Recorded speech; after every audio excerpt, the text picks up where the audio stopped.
Hey guys, welcome back to Bhumi Talks. ಈ ಒಂದು ವಿಡಿಯೋದಲ್ಲಿ ನಾವು ಫಸ್ಟ್ ಸೆಮಿಸ್ಟರ್ BMS ಸಬ್ಜೆಕ್ಟ್ ಅಲ್ಲಿ module 4 incubation support to startups ಅನ್ನೋ ಚಾಪ್ಟರ್ ಅನ್ನ ಸ್ಟಾರ್ಟ್ ಮಾಡ್ತಾ ಇದೀವಿ. ಅಂಡ್ ಇನ್ನು ಯಾರಾದ್ರೂ ನನ್ನ ಚಾನೆಲ್ ಅನ್ನ ಸಬ್ಸ್ಕ್ರೈಬ್ ಮಾಡ್ಕೊಳ್ಳಿ ವಿಡಿಯೋ ನೋಡ್ತಾ ಇದ್ರೆ ಈಗಲೇ ಸಬ್ಸ್ಕ್ರೈಬ್ ಮಾಡ್ಕೊಂಡು ವಿಡಿಯೋನ ಕಂಟಿನ್ಯೂ ಮಾಡಿ. Let's get into the video. Firstly incubation ಅಂದ್ರೆ ಏನು ಅಂತ ನಾವು ನೋಡ್ಕೊಳ್ಳೋಣ. ಇನ್ಕ್ಯುಬೇಷನ್ ಅಂದ್ರೆ ಏನಿಲ್ಲ, ಸಿಂಪಲ್ ಆಗಿ ಹೇಳೋದಾದ್ರೆ ಇವಾಗ ಹೊಸದಾಗಿ ಒಂದು ಕಂಪನಿ ಸ್ಟಾರ್ಟ್ ಮಾಡ್ತಾ ಇದೀವಿ ಅಂತಂದ್ರೆ ಆ ಕಂಪನಿಗೆ ಬೇಕಾಗಿರುವಂತಹ ಬೇಸಿಕ್ ಫೆಸಿಲಿಟೀಸ್ ಅನ್ನ ಒದಗಿಸಿ ಕೊಡುವಂತಹದ್ದು ಈ ಇನ್ಕ್ಯುಬೇಷನ್ ಮಾಡುತ್ತೆ. ಫಾರ್ ಎಕ್ಸಾಂಪಲ್ಗೆ ವರ್ಕ್ ಸ್ಪೇಸ್ ಆಗಿರ್ಬೋದು, ಸೀಡ್ ಫಂಡಿಂಗ್ ಆಗಿರ್ಬೋದು. ಸೀಡ್ ಫಂಡಿಂಗ್ ಅಂದ್ರೆ ಅದು ಮೆಟೀರಿಯಲ್ಸ್ ತಗೊಳಕಾಗಿರ್ಬೋದು ಅಥವಾ ಬೇರೆ ಏನಾದ್ರು ಪರ್ಚೇಸ್ ಮಾಡಕ್ಕಾಗಿರ್ಬೋದು, ಕ್ಯಾಪಿಟಲ್ ಗ್ರೋತ್ ಆಗಿರ್ಬೋದು, ಯಾವುದೇ ರೀತಿಯಾದ ಒಂದು ಅಮೌಂಟ್ ಪ್ರಾಬ್ಲಮ್ಸ್ಗೆಲ್ಲ ಇದೊಂದು ಸೊಲ್ಯೂಷನ್ ಕೊಡ್ತಾ ಹೋಗುತ್ತೆ ಇನ್ಕ್ಯುಬೇಷನ್. ಕಂಪನಿಯಲ್ಲಿ ಕಾಮನ್ ಆಗಿ ಯಾವ್ಯಾವ ಪ್ರಾಬ್ಲಮ್ಸ್ ಇರುತ್ತೆ ಅದಕ್ಕೆಲ್ಲ ಸೊಲ್ಯೂಷನ್ ಅನ್ನ ಕೊಡುವಂತಹ ಕೆಲಸವನ್ನ ಈ ಸ್ಟಾರ್ಟ್ಅಪ್ ಇನ್ಕ್ಯುಬೇಷನ್ ಅನ್ನೋದು ಮಾಡುತ್ತೆ. ಇನ್ಕ್ಯುಬೇಷನ್ ಬಂದು ಈ ಸ್ಟಾರ್ಟ್ಅಪ್ಸ್ಗೆ ಯಾವ್ಯಾವ ರೀತಿ ಹೆಲ್ಪ್ ಮಾಡುತ್ತೆ, ಯಾವ್ಯಾವ ರೀತಿ ಅದ್ರ ಬಿಸ್ನೆಸ್ ಅನ್ನ ಬೆಳೆಸ್ಕೊಂಡು ಹೋಗೋದಕ್ಕೆ ಅದು ಚಾನ್ಸಸ್ ಅನ್ನ, ಅದು ಆಪರ್ಚುನಿಟೀಸ್ ಅನ್ನ ಕೊಡ್ತಾ ಹೋಗುತ್ತೆ ಅಂತ ನಾವು ನೆಕ್ಸ್ಟ್ ನೋಡ್ತಾ ಹೋಗೋಣ. ಇದು ಕಂಪ್ಲೀಟ್ ಸೆಂಟೆನ್ಸ್ ಅನ್ನ ಒಂದ್ಸಲಿ ನಾನು ಓದ್ಬಿಡ್ತೀನಿ. Startup incubator is a collaborative program designed to help new startups succeed. Incubators help entrepreneurs solve some of the problems commonly associated with running a startup by providing workspace, seed funding, mentoring, and training. The sole purpose of a startup incubator is to help entrepreneurs grow their business. Yes, ಇವಾಗ actual meaning of incubation ಅನ್ನ ನಾವು ನೋಡ್ತಾ ಹೋಗ್ತೀವಿ. Incubation centre is a institution that assists entrepreneurs in developing their business and solving problems associated with it, especially in the initial stages, by providing an array of business and technical services, initial seed fund, lab facilities, advisory, network and linkages. ಈ ರೀತಿಯಾದ ಎಲ್ಲ facilities ಅನ್ನ, for ಎಕ್ಸಾಂಪಲ್ಗೆ fund ಕೊಡೋದಾಗಿರ್ಬೋದು, lab facilities ಆಗಿರ್ಬೋದು, ಅಥವಾ ಯಾವ ರೀತಿ business ಅನ್ನ develop ಮಾಡಬೇಕು ಅಂತ ಅಡ್ವೈಸ್ ಕೊಡೋದಾಗಿರ್ಬೋದು, ಕಂಪನಿಯಲ್ಲಿ ಇರುವಂತಹ ಎಂಪ್ಲಾಯೀಸ್ ಅನ್ನ ಟ್ರೈನ್ ಮಾಡುವಂತಹದ್ದಾಗಿರ್ಬೋದು, ಈ ಎಲ್ಲ ಕೆಲಸಗಳನ್ನ ಈ ಇನ್ಕ್ಯುಬೇಷನ್ ಸೆಂಟರ್ಸ್ ಬಂದು ಮಾಡ್ತಾ ಹೋಗ್ತವೆ. ಇದನ್ನ ಇನ್ಕ್ಯುಬೇಷನ್ ಅಂತ ಹೇಳಿ ಕರಿತೀವಿ. ಇದೊಂದು ಇನ್ಸ್ಟಿಟ್ಯೂಷನ್ ತರ. ಇವಾಗ ಫಾರ್ ಎಕ್ಸಾಂಪಲ್ ನಮ್ಗೆ ಕಾಲೇಜಲ್ಲಿ ಹೇಗೆ ನಮ್ಮನ್ನ ಟ್ರೈನ್ ಮಾಡ್ತಾರೆ ಅಂದ್ರೆ ನಮ್ಮ ಫ್ಯೂಚರ್ ಆಸ್ಪೆಕ್ಟ್ಸ್ಗೆ ಅಥವಾ ನಾವು ಜಾಬ್ ತಗೊಳ್ಳೋದಕ್ಕೆ ಯಾವ ರೀತಿ ನಮ್ಮನ್ನ ಟ್ರೈನ್ ಮಾಡ್ತಾರೆ, ಅದೇ ರೀತಿ ಕಂಪನಿ ಬಂದು ಮುಂದೆ ಬರೋದಕ್ಕೆ ಅಂದ್ರೆ ಸಕ್ಸೀಡ್ ಆಗೋದಕ್ಕೆ ಕಂಪನೀಸ್ಗೆ ಕೂಡ ಒಂದು ಟ್ರೈನಿಂಗ್ ಅನ್ನ ಕೊಡ್ತಾರೆ. ಅದನ್ನ ಇನ್ಕ್ಯುಬೇಷನ್ ಸೆಂಟರ್ ಅಂತ ಹೇಳಿ ಕರೀತಾರೆ. ಇಂಥ ಎಲ್ಲ ಆಕ್ಟಿವಿಟೀಸ್ ಕೂಡ ಇನ್ಕ್ಯುಬೇಷನ್ ಸೆಂಟರ್ ಅಲ್ಲಿ ನಡೆಯುತ್ತೆ. ಡೆಫಿನೇಷನ್ ಆಫ್ ಇನ್ಕ್ಯುಬೇಷನ್ ಸೆಂಟರ್ ಏನು ಅಂತ ನಾವು ನೋಡೋದಾದ್ರೆ, according to Allen and Rahman, the universal purpose of a business incubator is to increase the chances of a firm surviving its formative years, but the business incubators also adds value for maximizing the firm's growth and potential. ಇದರ ಅರ್ಥ ಏನು ಇಲ್ಲ, ಒಂದು ಕಂಪನಿಯನ್ನ ಜಾಸ್ತಿ ವರ್ಷಗಳ ಕಾಲ success ಅನ್ನ ನೋಡೋ ರೀತಿ ಮಾಡೋದೇ ಈ ಇನ್ಕ್ಯುಬೇಷನ್ ನ ಕೆಲಸ ಅಂತ ಹೇಳಿ ಅಲೆನ್ ಅಂಡ್ ರೆಹಮಾನ್ ಅವರು ಒಂದು ಸ್ಟೇಟ್ಮೆಂಟ್ ಅನ್ನ ಕೊಟ್ಟಿದ್ದಾರೆ. ಇನ್ನೊಂದು ಸ್ಟೇಟ್ಮೆಂಟ್ ನೋಡಿದ್ರೆ, but the business incubators also adds value by maximising the firms growth and potential. ಫರ್ಮ್ದು ಗ್ರೋತ್ ಮತ್ತೆ ಪೊಟೆನ್ಷಿಯಲ್ ಇವೆರಡನ್ನು ಆಡ್ ಮಾಡ್ಕೊಳ್ಳೋದಕ್ಕೋಸ್ಕರ ಇವಾಗ ಇನ್ಕ್ಯುಬೇಷನ್ ಸೆಂಟರ್ಸ್ ಮೂಲಕ ಟ್ರೈನಿಂಗ್ ಅನ್ನ ಕೊಡೋದಾಗಿರ್ಬೋದು ಅಥವಾ ಬೇಸಿಕ್ ಫೆಸಿಲಿಟೀಸ್ ಅನ್ನ ಅವರು ಒದಗಿಸ್ಕೊಡೋದಾಗಿರ್ಬೋದು, ಈ ರೀತಿ ಮಾಡಿದಾಗ ಕಂಪನಿಯ ಗ್ರೋತ್ ಮತ್ತೆ ಪೊಟೆನ್ಷಿಯಲ್ ಇನ್ಕ್ರೀಸ್ ಆಗುತ್ತೆ. ಅದು ಸೆಪರೇಟ್ ಆಗಿ ಬಿಸ್ನೆಸ್ ಇನ್ಕ್ಯುಬೇಟರ್ಸ್ ಗೆ ಮಾತ್ರ ಪರ್ಟಿಕ್ಯುಲರ್ ಆಗಿ ಅವರು ಮಾಡ್ಕೊಡುವಂತಹದ್ದು. ಎಸ್, ಇದ್ರ ಮೇನ್ ಆಬ್ಜೆಕ್ಟಿವ್ ಏನು, ಇನ್ಕ್ಯುಬೇಷನ್ ಸೆಂಟರ್ಸ್ ಮೇನ್ ಆಬ್ಜೆಕ್ಟಿವ್ ಏನು ಅಂತ ನಾವು ನೋಡೋದಾದ್ರೆ, ಫಸ್ಟ್ ಒನ್ ಬಂದು promote and establish world class incubation centres. Incubation centres ಬಂದು ವರ್ಲ್ಡ್ ವೈಡ್ ಇದೆ. ಅಂದ್ರೆ ಕಂಪನೀಸ್ಗೆ ಟ್ರೈನ್ ಮಾಡುವಂತಹದ್ದು ಅಥವಾ ಬೇರೆ ಫೆಸಿಲಿಟೀಸ್ ಅನ್ನ ಒದಗಿಸ್ಕೊಡುವಂತಹ ಸೆಂಟರ್ಸ್ ಆಗಿರ್ಬೋದು, ಇನ್ಸ್ಟಿಟ್ಯೂಷನ್ಸ್ ಆಗಿರ್ಬೋದು, ತುಂಬಾ ಕಡೆ ಇದೆ. ಅದನ್ನೆಲ್ಲ ಪ್ರಮೋಟ್ ಮಾಡುತ್ತೆ. ಅಂದ್ರೆ ನಮ್ಮ ಸೆಂಟರ್ ಅಲ್ಲಿ ಈ ರೀತಿಯಾದ ಕೆಲಸಗಳನ್ನ ಅಥವಾ ಫೆಸಿಲಿಟೀಸ್ ಅನ್ನ ನಾವು ನಿಮ್ ಕಂಪನಿಗೆ ಒದಗಿಸ್ಕೊಡ್ತೀವಿ, ನೀವು ನಮ್ಮ ಹತ್ರ ಬನ್ನಿ ಅಂತ ಹೇಳಿ ಅವರೊಂದು ಬಿಸ್ನೆಸ್ ಅನ್ನ ಅಡ್ವರ್ಟೈಸ್ ಮಾಡೋದಾಗಿರ್ಬೋದು, ಪ್ರಮೋಟ್ ಮಾಡೋದಾಗಿರ್ಬೋದು, ಈ ರೀತಿಯಾದ ಕೆಲಸ ಬಂದು ಅದರ ಮೇನ್ ಆಬ್ಜೆಕ್ಟಿವ್ ಆಗಿದೆ. Next, facilitate access to labs, investors, innovators, market access and other resources. ಯಾವ ರೀತಿಯಾದ ಫೆಸಿಲಿಟೀಸ್ಗೆ ಇದು ಆಕ್ಸೆಸ್ ಅನ್ನ ಕೊಡುತ್ತೆ ಅಂತ ನೋಡೋದಾದ್ರೆ, ಲ್ಯಾಬ್ಸ್ ಆಗಿರ್ಬೋದು, ಇನೋವೇಟರ್ಸ್ ಆಗಿರ್ಬೋದು, ಅಂದ್ರೆ ಹೊಸದಾಗಿ ಏನಾದ್ರು ಕ್ರಿಯೇಟ್ ಮಾಡುವಂತಹವ್ರು ಆಗಿರ್ಬೋದು, ಅಥವಾ ಮಾರ್ಕೆಟ್ ಆಕ್ಸೆಸ್ ಅಂದ್ರೆ ಟ್ರೇಡಿಂಗ್ ಆಪರ್ಚುನಿಟೀಸ್ ಅನ್ನ ಕೂಡ ಇದು ಬಿಲ್ಡ್ ಮಾಡ್ಕೊಡುತ್ತೆ. ಅಂಡ್ ಅದರ್ ರಿಸೋರ್ಸಸ್ ಬೇರೆ ಯಾವುದೇ ರೀತಿಯಾದ ಫೆಸಿಲಿಟೀಸ್ ನಿಮ್ಗೆ ಬೇಕಂದ್ರೂ ಕೂಡ ಇನ್ಕ್ಯುಬೇಟರ್ಸ್ ಕಡೆಯಿಂದ ನೀವು ತಗೋಬಹುದು. Next, guidance on business planning, go to market and financial advisory. ಯಾವ ರೀತಿ ನಮ್ಮ ಬಿಸ್ನೆಸ್ ಅನ್ನ ನಾವು ಪ್ಲಾನ್ ಮಾಡ್ಕೋಬೇಕು, ಯಾವ ರೀತಿ ಅದನ್ನ ಮುಂದೆ ತಗೊಂಡು ಹೋಗ್ಬೇಕು ಅನ್ನೋದ್ರ ಬಗ್ಗೆ ಒಂದು ಗೈಡೆನ್ಸ್ ಅನ್ನ ಕೊಡ್ತಾರೆ. ಅಂಡ್ ಮಾರ್ಕೆಟ್ ಒಳಗಡೆ ಹೋಗಿ ಯಾವ ರೀತಿ ನಮ್ಮ ಬಿಸ್ನೆಸ್ ಅನ್ನ ನಾವು ಡೆವಲಪ್ ಮಾಡ್ಕೋಬೇಕು ಅನ್ನೋದ್ರ ಬಗ್ಗೆ ಕೂಡ ಅವರು ಹೇಳ್ಕೊಡ್ತಾರೆ. Support and nature innovative technology based startups, ಒಂದು ಸಪೋರ್ಟ್ ಅನ್ನ ಪ್ರೊವೈಡ್ ಮಾಡುತ್ತೆ. ಇವಾಗ ಒಂದು ಸ್ಟಾರ್ಟ್ಅಪ್ ಅಂಡರ್ ಅಲ್ಲಿ ಒಂದು ಇನ್ಕ್ಯುಬೇಷನ್ ಸೆಂಟರ್ ಅಂಡರ್ ಅಲ್ಲಿ ಒಂದು ಸ್ಟಾರ್ಟ್ಅಪ್ ಬಂದು ಟ್ರೈನ್ ಆಗ್ತಾ ಇದೆ ಅಂತಂದ್ರೆ ಒಂದು ಸಪೋರ್ಟ್ ಇದ್ದಂಗೆ ಅದಕ್ಕೆ.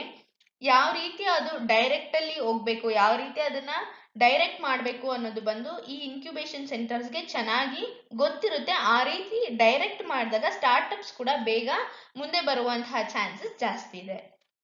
ಫಂಕ್ಷನ್ಸ್ ಆಫ್ ಇನ್ಕ್ಯುಬೇಷನ್ ಸೆಂಟರ್ಸ್ ಏನಾಗಿರ್ಬೋದು, assist the incubatees in creating a sustainable, scalable and profitable business model. First point ನಾವು ನೋಡೋದಾದ್ರೆ, ಇನ್ಕ್ಯುಬೇಟೀಸ್ ಅಂದ್ರೆ ಯಾರು? ಸ್ಟಾರ್ಟ್ಅಪ್ ಅನ್ನ ಸ್ಟಾರ್ಟ್ ಮಾಡಿರುವಂತಹವರು ಅಥವಾ ಬಿಸ್ನೆಸ್ ಅನ್ನ ಸ್ಟಾರ್ಟ್ ಮಾಡಿರುವಂತಹವರನ್ನ ಇನ್ಕ್ಯುಬೇಟೀಸ್ ಅಂತ ಹೇಳಿ ಕರಿತೀವಿ.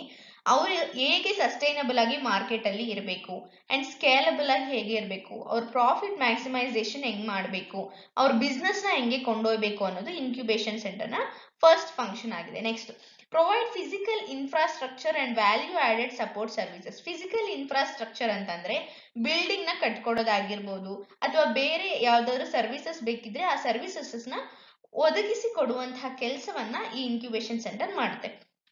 Create strong network of mentors who would provide sector specific knowledge and real world practical guidance. ಒಂದು ಕಂಪನಿ ಸ್ಟಾರ್ಟ್ ಮಾಡ್ಬೇಕಾದ್ರೆ ನಮ್ಗೆ ಅಷ್ಟೊಂದು ನಾಲೆಜ್ ಇರುತ್ತೋ ಇಲ್ವೋ, ಅದು ನಮ್ಮ ಬೇಸ್ಡ್ ಆನ್ ಓನ್ ಎಕ್ಸ್ಪೀರಿಯನ್ಸಸ್ ಮೇಲೆ ನಾವು ಸ್ಟಾರ್ಟ್ ಮಾಡಿರ್ತೀವಿ. ನೀಟಾಗಿ ಮಾರ್ಗದರ್ಶನವನ್ನ ನೀಡುವಂತಹ ಕೆಲಸವನ್ನ ಈ ಒಂದು ಇನ್ಕ್ಯುಬೇಷನ್ ಸೆಂಟರ್ಸ್ ಮಾಡ್ತಾರೆ. ಅದಕ್ಕಾಗಿಯೇ ಮೆಂಟರ್ಸ್ ಅನ್ನ ಅಲಾಟ್ ಮಾಡಿರ್ತಾರೆ. Conduct events and inspirational programmes. ಈಗ ನಮ್ಗೆ ಪ್ರಾಫಿಟ್ ಬರ್ತಾ ಇಲ್ಲ ಅಂದಾಗ ಏನಾಗುತ್ತೆ, ನಾವು ಲೋ ಫೀಲ್ ಆಗ್ತೀವಿ. ಅಂತಹ ಒಂದು ಸಮಯದಲ್ಲಿ ಇವೆಂಟ್ಸ್ ಅನ್ನ ಕಂಡಕ್ಟ್ ಮಾಡುವಂತದ್ದಾಗಿರ್ಬೋದು, ಅಥವಾ ಇನ್ಸ್ಪಿರೇಷನ್ ಪ್ರೋಗ್ರಾಮ್ಸ್ ಅನ್ನ ಕಂಡಕ್ಟ್ ಮಾಡಿ ನಮ್ಮನ್ನ ಹುರಿದುಂಬಿಸುವಂತಹ ಕೆಲಸವನ್ನ ಇನ್ಕ್ಯುಬೇಷನ್ ಸೆಂಟರ್ಸ್ ಬಂದು ಮಾಡ್ತಾರೆ. Next, provide trainings and mentorship to entrepreneurs. Entrepreneurs ಅಂದ್ರೆ ಯಾರು? ಕಂಪನಿಯನ್ನ ಹೊಸದಾಗಿ ಸ್ಟಾರ್ಟ್ ಮಾಡ್ತಾ ಇರೋರಿಗೆ ಟ್ರೈನಿಂಗ್ ಅನ್ನ ಕೊಡ್ತಾರೆ, ಮೆಂಟರ್ಶಿಪ್ ಅನ್ನ ಕೂಡ ಅವರಿಗೆ ಕಲಿಸ್ಕೊಡ್ತಾರೆ. ಎಸ್, ಇಲ್ಲಿ ನೋಡಿದ್ರೆ services types of incubation centres, role, effective revenue model. ಇದಿಷ್ಟು ಅಂದ್ರೆ ಈ 3 ಕಾನ್ಸೆಪ್ಟ್ ಅನ್ನ ನಿಮ್ಮ ಟೆಕ್ಸ್ಟ್ ಬುಕ್ ಅಲ್ಲಿ ಸಪರೇಟ್ ಆಗಿ ಕೊಟ್ಟಿದ್ದಾರೆ. ಬಟ್ ಅಲ್ಲಿ ಪಾಯಿಂಟ್ಸ್ ಅಲಾಟ್ಮೆಂಟ್ ಬಂದು ಎಲ್ಲದಕ್ಕೂ ಸೇಮ್ ಪಾಯಿಂಟ್ಸ್ ಇದೆ. ಎಲ್ಲದರಲ್ಲೂ ಕಾಮನ್ ಪಾಯಿಂಟ್ಸ್ ಇರೋದು ಅಂಡ್ ಈಸಿ ಪಾಯಿಂಟ್ಸ್ ಇರೋದನ್ನ ನಾನು ತೆಗೆದು ಇಲ್ಲಿ ಇಂಟರ್ಪ್ರೇಟ್ ಮಾಡಿದೀನಿ. Most probably role of incubator sectors ಕೇಳುವಂತಹ ಚಾನ್ಸಸ್ ಇದೆ and services types of incubation centres ಕೂಡ ಕೇಳ್ತಾರೆ. ಎಫೆಕ್ಟಿವ್ ರೆವೆನ್ಯೂ ಮಾಡೆಲ್, ಈ 3ರಲ್ಲಿ ಯಾವ್ದಾದ್ರು ಒಂದು ಕ್ವಶನ್ ಅನ್ನ ಕೇಳ್ತಾರೆ. ಈ 3ರಲ್ಲಿ ಯಾವುದೇ ಕ್ವಶನ್ ಕೇಳಿದ್ರು ಈ ಒಂದು ಆನ್ಸರ್ ಬರೆದ್ರೆ ನಿಮ್ಗೆ ಸರಿ ಹೋಗುತ್ತೆ. ಫಸ್ಟ್ ಒನ್ ನೋಡೋದಾದ್ರೆ ಯಾವ ರೀತಿ ಸರ್ವಿಸಸ್ ಅನ್ನ ಪ್ರೊವೈಡ್ ಮಾಡುತ್ತೆ ಅಂತ ಅಂದ್ಬಿಟ್ಟು, they help the business basics. Business ಅಲ್ಲಿ ಯಾರು ತುಂಬಾ ಬೇಸಿಕ್ ಲೆವೆಲ್ ಅಲ್ಲಿ ಇರ್ತಾರೆ ಅವ್ರಿಗೆ ನಾಲೆಜ್ ಅನ್ನ ಕೊಡುವಂತಹ ಒಂದು ಕೆಲಸವನ್ನ ಮಾಡುತ್ತೆ. They provide network activities. Network activities ಅಂತಂದ್ರೆ ಏನು? ಇನ್ಫ್ರಾಸ್ಟ್ರಕ್ಚರ್ ಅನ್ನ ಬಿಲ್ಡ್ ಮಾಡ್ಕೊಡುವಂಥದ್ದು, ಅಥವಾ ಮಾರ್ಕೆಟ್ ಅಲ್ಲಿ ಎಂಟರ್ ಆದಾಗ ಯಾವ ರೀತಿ ಶೇರ್ಸ್ ಅನ್ನ ಇಶ್ಯೂ ಮಾಡುವಂಥದ್ದು, ಇಲ್ಲ ಯಾವ ರೀತಿ ಶೇರ್ಸ್ ಅನ್ನ ಬೈ ಮಾಡುವಂಥದ್ದು, ಮಾರ್ಕೆಟ್ ಬಗ್ಗೆ ಕಂಪ್ಲೀಟ್ ನಾಲೆಜ್ ಅನ್ನ ಕೊಡುವಂಥದ್ದು, ಇಂಥ ಕೆಲಸವನ್ನ ಮಾಡುತ್ತೆ. And they provide market assistance.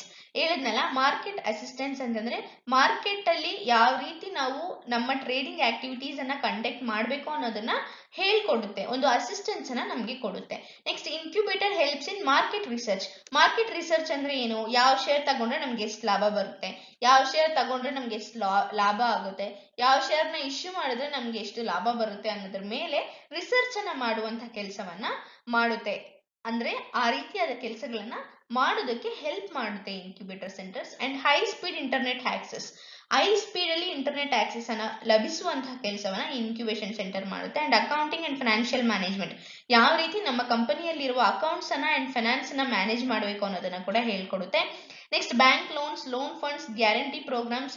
ಈ ರೀತಿಯಾದ ಎಲ್ಲಾ ಲೋನ್ಸ್ ಗಳನ್ನ ನಮ್ಗೆ ಸಿಗೋ ತರ ಮಾಡುತ್ತೆ ಈ incubation centres. And presentation skills, ಇವಾಗ ನಾವು ಏನಾದ್ರೂ ಒಂದು ಪ್ರಾಜೆಕ್ಟ್ ಅನ್ನ ಕಂಡಕ್ಟ್ ಮಾಡ್ತಾ ಇದೀವಿ ಅಂತಂದ್ರೆ ಮೇನ್ ಆಗಿ ನಮ್ಗೆ ಬೇಕಾಗಿರೋದೇನು, ಪ್ರೆಸೆಂಟೇಷನ್ ನಾವು ಹೆಂಗ್ ಮಾಡ್ತಾ ಇದೀವಿ ಅನ್ನೋದು. ಆ ಪ್ರೆಸೆಂಟೇಷನ್ ಮಾಡೋದ್ರ ಮೇಲೆ ನಮ್ಗೆ ಆ ಪ್ರಾಜೆಕ್ಟ್ ಸಿಗುತ್ತಾ ಇಲ್ವಾ ಅನ್ನೋದ್ರ ಬಗ್ಗೆ ನಮ್ಗೆ ಒಂದು ಕಂಪ್ಲೀಟ್ ಇನ್ಫಾರ್ಮೇಶನ್ ಸಿಗ್ತಾ ಹೋಗುತ್ತೆ. ಆ ರೀತಿ ಯಾವ ರೀತಿ ಪ್ರೆಸೆಂಟ್ ಮಾಡಬೇಕು ಅನ್ನೋದನ್ನ ಈ ಒಂದು ಇನ್ಕ್ಯುಬೇಷನ್ ಸೆಂಟರ್ಸ್ ಬಂದು ಹೇಳ್ಕೊಡುತ್ತೆ. Next, link to higher education resources. ಜಾಸ್ತಿ ಹೈಯರ್ ಎಜುಕೇಶನ್ ಮಾಡ್ತಾ ಹೋದಂಗೆ ನಮ್ಗೆ ನಾಲೆಜ್ ಸಿಗೋದು ಜಾಸ್ತಿ. ಕೆಲವೊಬ್ರು ಅಷ್ಟೊಂದು ಎಜುಕೇಶನ್ ಇಲ್ದಿರ ಬಿಸ್ನೆಸ್ ಅನ್ನ ಸ್ಟಾರ್ಟ್ ಮಾಡಿರ್ತಾರೆ. ಹಾಗಾಗಿ ಅವ್ರಿಗೆ ಜಾಸ್ತಿ ಎಜುಕೇಟ್ ಮಾಡುವಂತಹ ಕೆಲಸವನ್ನ ಈ ಇನ್ಕ್ಯುಬೇಷನ್ ಸೆಂಟರ್ ಬಂದು ಮಾಡ್ಕೊಡುತ್ತೆ. ಎಸ್, ಇಲ್ಲಿ ನೋಡೋದಾದ್ರೆ ಟೈಪ್ಸ್ ಆಫ್ ಇನ್ಕ್ಯುಬೇಟರ್ಸ್ ಇದೆ. ಫಸ್ಟ್ ಒನ್ ಬಂದು virtual business incubators. Business incubators ಬಂದು ಲೇಟ್ 1950s ಅಲ್ಲಿ ಸ್ಟಾರ್ಟ್ ಆದ್ರೂ ಅದು ಆಕ್ಸೆಸ್ಗೆ ಬಂದಿದ್ದು 1990s ಅಲ್ಲಿ. ಬಿಸ್ನೆಸ್ ಇನ್ಕ್ಯುಬೇಟರ್ಸ್ ಅಂದ್ರೆ ಬಿಸ್ನೆಸ್ಗೂ ಕೂಡ ಹೆಲ್ಪ್ ಮಾಡುವಂತಹದ್ದು, ಸ್ಟಾರ್ಟ್ಅಪ್ಸ್ಗೆ ಹೆಲ್ಪ್ ಮಾಡುವಂತಹದ್ದು, ಈ ರೀತಿಯಾದ ಕೆಲಸಗಳು 1990s ಇಂದ ಸ್ಟಾರ್ಟ್ ಆಗ್ತಾ ಬರುತ್ತೆ. ಇದನ್ನ ಬಿಸ್ನೆಸ್ ಇನ್ಕ್ಯುಬೇಟರ್ಸ್ ಅಂತ ಹೇಳಿ ಕರಿತೀವಿ. ವರ್ಚುವಲ್ ಅಸಿಸ್ಟೆನ್ಸ್ ಅನ್ನ ಕೊಡುವಂತಹದ್ದು. ನೆಕ್ಸ್ಟ್, ಮೆಡಿಕಲ್ ಇನ್ಕ್ಯುಬೇಟರ್ಸ್ ಅಂತಂದ್ರೆ ಮೆಡಿಕಲ್ ಸೆಕ್ಟರ್ ಅಲ್ಲಿ ಮೆಡಿಸಿನ್ಸ್ ನ ತಯಾರು ಮಾಡೋದಾಗಿರ್ಬೋದು, ಅಥವಾ ಹೊಸದಾಗಿ ಕಂಪನಿ ಸ್ಟಾರ್ಟ್ ಆದ್ರೆ ಮೆಡಿಕಲ್ ಫೀಲ್ಡ್ ಅಲ್ಲಿ ಇನ್ಕ್ಯುಬೇಟರ್ಸ್ ಅನ್ನ ಇಟ್ಟಿರುವಂತದ್ದು. ಕಿಚನ್ ಇನ್ಕ್ಯುಬೇಟರ್ಸ್ ಅಂತಂದ್ರೆ ಒಂದು ಕಮರ್ಷಿಯಲ್ ಕಿಚನ್ ಅನ್ನ ಬಿಲ್ಡ್ ಮಾಡುವಂತದ್ದು, ಅಥವಾ ಒಂದು ಕಿಚನ್ಗೆ ಯಾವ ರೀತಿಯಾದ ಐಟಮ್ಸ್ ಬೇಕು, ಅಥವಾ ಯಾರಾದ್ರೂ ಪ್ರೋಗ್ರಾಮ್ಸ್ ಅನ್ನ ಕಂಡಕ್ಟ್ ಮಾಡ್ತಾ ಇದ್ರೆ, ಟಿವಿ ಶೋಸ್ ಅನ್ನ ಕಂಡಕ್ಟ್ ಮಾಡ್ತಾ ಇದ್ರೆ ಅವ್ರಿಗೆ ಹೆಲ್ಪ್ ಮಾಡುವಂತಹ ಇನ್ಕ್ಯುಬೇಟರ್ ಇದಾಗಿದೆ. Next, public and social incubators ಅಂತಂದ್ರೆ ಪಬ್ಲಿಕ್ ಎಂಟರ್ಪ್ರಿನರ್ಸ್ ಆಗಿರ್ಬೋದು, ಪಬ್ಲಿಕ್ ಅಲ್ಲಿ ಬಿಸ್ನೆಸ್ ಮಾಡುವಂತಹ ಆಗಿರ್ಬೋದು, ಈ ರೀತಿಯಾದ ಒಂದು ವ್ಯಕ್ತಿಗಳಿಗೆ ಅವರು ಇನ್ಕ್ಯುಬೇಟರ್ ಸಪೋರ್ಟ್ ಅನ್ನ ಕೊಡ್ತಾ ಇದ್ರು. ನೆಕ್ಸ್ಟ್ ಒನ್ ಬಂದು seed accelerator, corporate accelerator, startup ಸ್ಟುಡಿಯೋಸ್ಗೆ ಕೂಡ ಅವರು ಇನ್ಕ್ಯುಬೇಟರ್ಸ್ ಅನ್ನ ಕೊಡ್ತಾ ಇದ್ರು. ಯಾರ್ಯಾರು ಚಿಕ್ಕದಾಗಿ ಸ್ಟುಡಿಯೋನ ಸ್ಟಾರ್ಟ್ ಮಾಡಿದ್ದಾರೆ, ಸ್ಟಾರ್ಟ್ಅಪ್ ಸ್ಟುಡಿಯೋನ ಸ್ಟಾರ್ಟ್ ಮಾಡಿದ್ದಾರೆ, ಅವರಿಗೆ ಕೂಡ ಕ್ಯಾಮ್ರಾಸ್ ಅನ್ನ ಬೈ ಮಾಡೋದಾಗಿರ್ಬೋದು, ಈ ರೀತಿ ಎಲ್ಲ ಕೆಲಸಗಳಿಗೆ ಫಂಡ್ಸ್ ಅನ್ನ ರೈಸ್ ಮಾಡುವಂತದ್ದು ಇನ್ಕ್ಯುಬೇಟರ್ಸ್ ಮಾಡ್ತಾ ಇತ್ತು. ವೆಂಚರ್ ಬಿಲ್ಡರ್ಸ್ಗೂ ಕೂಡ ಇನ್ಕ್ಯುಬೇಟರ್ಸ್ ಸಪೋರ್ಟ್ ಅನ್ನ ಕೊಡ್ತಾ ಇದ್ರು. ಇದರಲ್ಲಿ ಮೇನ್ ಬಂದು 4 ಯಾವ್ದಾದ್ರು 4 ಚೆನ್ನಾಗಿ ಕಲ್ತ್ಕೊಳ್ಳಿ. ತುಂಬಾ ಈಸಿ ಇರೋದು ನನ್ ಕೇಳೋದಾದ್ರೆ ಸ್ಟಾರ್ಟಿಂಗ್ ಅಲ್ಲಿರೋ 4 ಬಂದು ತುಂಬಾ ಅಂದ್ರೆ ತುಂಬಾ ಈಸಿ ಆಗಿದೆ. Virtual business incubators, medical incubators, kitchen incubators and public social incubators ಬಂದು ತುಂಬಾ ಈಸಿ ಆಗಿದೆ. ಎಕ್ಸಾಮ್ ಅಲ್ಲಿ ಎಕ್ಸ್ಪ್ಲೈನ್ ಮಾಡಕ್ಕೂ ನಿಮ್ಗೆ ತುಂಬಾ ಈಸಿ ಆಗಿರುತ್ತೆ. Yes, major startups incubation in India. ಈ ಒಂದು ಚಾಪ್ಟರ್ ಅಲ್ಲಿ ಜಾಸ್ತಿ ಲೆಂತ್ ಕ್ವಶನ್ಸ್ ಕೇಳೋದು ಕಡಿಮೆನೆ. ಮೇ ಬಿ 4 ಮಾರ್ಕ್ಸ್ ಕ್ವಶನ್ಸ್ ಕೇಳಿದ್ರೆ ಕೇಳ್ತಾರೆ.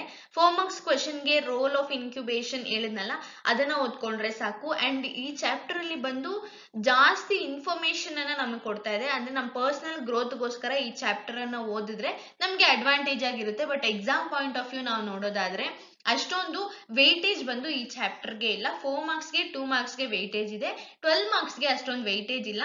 ಇಫ್ ಇನ್ ಕೇಸ್ ಕೇಳಿದ್ರೆ ಮೇ ಬಿ ಕಂಬೈನ್ಡ್ ಕ್ವಶನ್ಸ್ ಅನ್ನ ಕೇಳ್ಬೋದು, ಹೇಳಕ್ಕಾಗಲ್ಲ ಯಾವ ರೀತಿ ಕೇಳ್ತಾರೆ ಅಂತ.